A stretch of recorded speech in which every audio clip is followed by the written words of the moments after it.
Opening ceremony से पहले ये खाना बहुत अच्छा रहेगा। सारा का सारा खानदान एक साथ होगा और इस तरह मैं अपनी खामियों को भी पहचान सकूंगा। ये खाना मेरे लिए एक रिहर्सल भी है और एक जश्न भी। बेटा तुमने बहुत अच्छा सोचा है, लेकिन तुम्हें आज का दिन ही मिला था। क्यों अम्मी, आज में क्या बुराई है? बेटा तुम्हारे बाबा पिछले 2 दिनों से कुछ थके हुए हैं।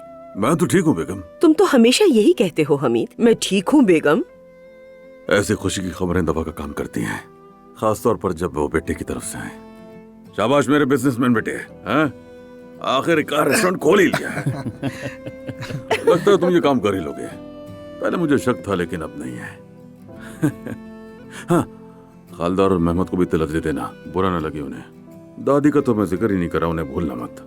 अरे मैं सबको फोन करूंगा, जितने लोग होंगे उतना ही अच्छा लगेगा। अरे नहीं, बस याद रखना मंगनी जैसा हुजूम ना हो, बस मेरा तो सर चकरा गया था। नहीं नहीं बाबा, इतने लोग नहीं होंगे, हमारी टीम होगी बस।